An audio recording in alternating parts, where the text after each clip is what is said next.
Highways గుమ్మడికాయలు దొంగలు అంటే భుజాలు తడుకున్నట్టుగా ఎవరు ఇబ్బంది పడాల్సిన అవసరం లేదు. అన్ని మతాలు కూడా దారుణమైనటువంటి మత పెద్దలు ఘోరాలు ఎన్నో చేస్తున్నారు. అలా ఇప్పుడు నేను చెప్పబోతుంది క్రైస్తవ మతానికి సంబంధించి. ఐర్లాండ్లో టువామ్ కౌంటీ గ్యాల్వే అనే ఏరియా, అక్కడ Saint Mary's mother and baby home అని ఒకటి ఉంది. 2014లో క్యాథరిన్ కార్లెస్ అని చెప్పేసి ఒక చిత్రకారిణి, ఆర్టిస్ట్, ఆమె ఒక విషాదాంతాన్ని బయటపెట్టింది. ఏమని, ఇక్కడ పిల్లలు మిస్ అయ్యారు, వారు మరణించిన విషయాన్ని కూడా బయటికి చెప్పకుండా దాచారు. ఆ సెప్టిక్ ట్యాంక్లో వాళ్ళ శవాలు ఉన్నట్టు నాకు అనిపిస్తుంది. మొత్తం ఇన్వెస్టిగేషన్ చేసి చెప్పింది. ఇప్పుడు ఇమీడియట్గా ఐరిష్ కమిషన్ ఆఫ్ ఇన్వెస్టిగేషన్ వాళ్ళు కమిటీ వేశారు, విచారణ చేశారు. 2021లో ఒక నివేదిక బయట పెట్టారు. అక్షరాల 9,000 మంది చనిపోయారు. 9,000 మంది. ఎలా ఏంటంటే నిర్లక్ష్యం.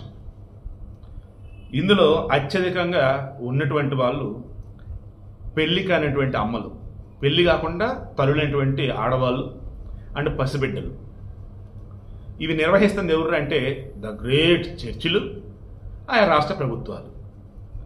2025 జూలైలో తిరిగి అవశేషాలను కూడా మొత్తం తీయేసి వాడికి DNA టెస్టులు చేసి అసలు నిజంగా వీళ్ళు అనాథలేనా, వీళ్ళు ఎవరైనా ఉంటే ఇక్కడ వచ్చి వదిలిపెట్టారా, అదంతా ఇప్పుడు ఎక్కడ దిగిపోతున్నారు. ఇది 2025 కదా, జూన్ కదా, రేపు జూలైలో. మన తెలుగులో ఎందుకు దీన్ని ఎవరు బ్రేకింగ్ న్యూస్ అన్నట్టు వేయలే. నేషనల్ మీడియా నాకు తెలిసి అంత పట్టించుకోవాలా. ఇంటర్నేషనల్ మీడియా నేను గూగుల్ న్యూస్లో చెక్ చేస్తున్నప్పుడు అప్డేట్ వస్తే చెక్ చేసేది. వరల్డ్ వైడ్ ఇప్పుడు అంత షాక్లో ఉన్నారు. అసలు రక్తం మరిగిపోతుంది ఒక్కొక్కరిది. మన దగ్గర దశం భాగం అని చెప్పేసి సంపాదన 10 మంది తీసుకుంటారు. ఫారిన్లో చాలా కంట్రీస్లో 25% 30%, I don't know exact percent నాకు తెలియదు. ఆ ఉద్యోగాల దగ్గర నుంచి ఇంత పర్సెంట్ తీసుకుంటారంట. వాళ్ళు తీసుకొని క్రైస్తవ మత ప్రచారం కోసం, ఈ చారిటీ సంస్థల కోసం ఆ డబ్బును వాడతారంట. మనకి బోల్డ్ అంతమంది ఇక్కడ ఫండ్స్ వస్తూ ఉంటాయి. పేరు కూడా ఎస్సీలుగా ఉంటారు, బట్ క్రైస్తవులుగా ఉంటారు. ఎందుకు ఏంటంటే ఫారిన్ నుంచి వచ్చే ఫండ్స్ కోసం.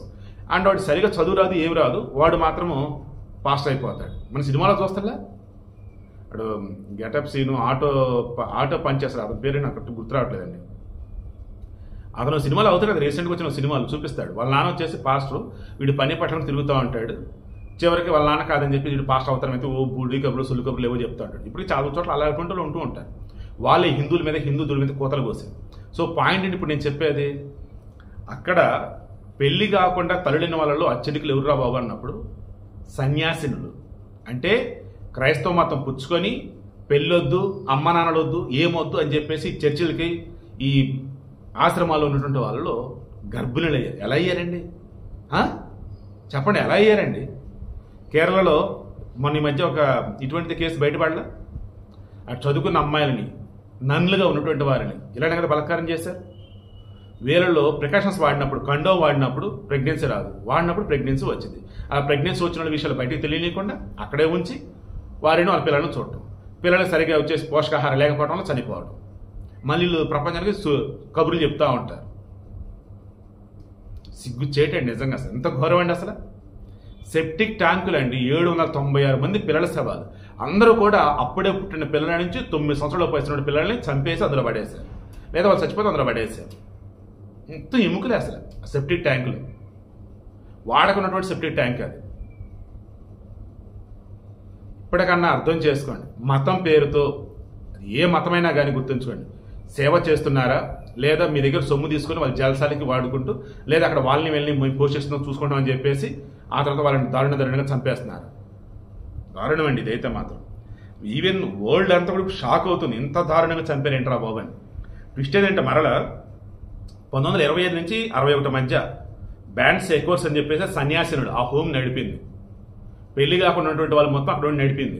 కానీ వాళ్ళని కడుపు వచ్చిన వాళ్ళు, లేదు బయట వచ్చేసి పెళ్లి కాకుండా తల్లులైన వాళ్ళని పట్టుకొచ్చారు, లేదా పిల్లలను పట్టుకొచ్చారు. వీడియో క్లోజ్ చేస్తుంది ఒక్కటి చెప్తాను చూడండి. ఇది మొత్తం కూడా చూస్తూ ఉన్నప్పుడు సంస్థాగత దుర్వినియోగం, అక్కడ ఉన్న సంస్థలు ఏవైతే ఉన్నాయో, ఆ చర్చిలు కావచ్చు, లోకల్ గవర్నమెంట్స్, వాటి దుర్వినియోగం అండ్ రహస్యాల చీకటి చరిత్ర. ఈ రహస్యాలు అసలు ఎవరికి తెలియదులేరా అన్నట్టుగా ఉంటూ ఉండే, బట్ చీకటి మొత్తం ఇప్పుడు బయటపడుతుంది. సో అందుకని నేను చెప్పేది, దండం పెట్టి మరీ చెప్తాను రా బాబు, ఆడవాళ్ళైనా మగవాళ్ళైనా, మీరు తట్టుగా లేకపోతే శారీరక వాంఛలు మా వల్ల అవ్వట్లేదు రా బాబు అనుకుంటే ప్రికాషన్స్ తీసుకోండి. ప్రికాషన్స్ తీసుకోవాలా. ఎంజాయ్ చేశారు, ఆడవారికి మంత్లీ రాలా, టైం రాలా, దెన్ డాక్టర్ కలుస్తారా లేదన్నప్పుడు ఎక్స్పర్ట్స్ని అడిగేసేసి అబార్షన్ అయితే అబార్షన్, లేదన్నప్పుడు చెప్పకూడదురా బాబు, నాకే సిగ్గేస్తుంది, చిరాకు వస్తుంది. కానీ పసిబిడ్డలు చనిపోతున్నారంటే, పసిబిడ్డలు అనాథగా రోడ్డు మీద చూస్తుంటే, ఆ పసిబిడ్డలు ఎవరెవరో పెట్టుకుని అడుక్కుంటూ ఉంటే కడుపు తరుక్కుపోతుంది, బాధేస్తుంది. పెళ్లి కలదు కదా, ఎందుకు చేసుకోలేదంటే ఇటువంటి సమాజంలో నాకు మళ్ళీ భార్య పిల్లలు ఇవన్నీ ఎందుకని ఉన్నట్టు ఉండండి కదా. దానివల్ల బయట ఇబ్బందులు పడుతున్న పిల్లలను చూస్తే మనసు అసలు అల్లలాడిపోయింది నాకైతే.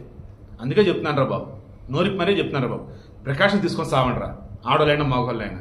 మీ కోరికలకి అన్యాయంగా మీ కడుపును గుడ్డే బిడ్డలను బలి చేయకండి.